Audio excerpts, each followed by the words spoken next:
Okay, so we have here Kuya Gibo and Ate Shirley, Commander Shirley. Yes! Hello! Hello, hello, hello! Doc Bryce there, and we are here. And nasang station kayong dalawa on the National Local Day?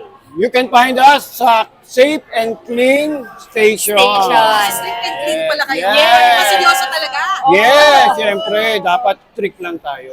Yung standard natin, dapat ganun. Oo, Yes! lalo na yung mga may sakit, kailangan strict tayo. Yes. Kung gusto natin na magkaroon ng hope yung ating mga sakit, na gumaling pa, ma-reverse yung ating mga sakit, doon tayo sa strict and clean. Invite Yes! everybody on the National Local Day. Yes, this coming October 6, magkikita-kita ulit tayo, Yes, no? kita-kita po.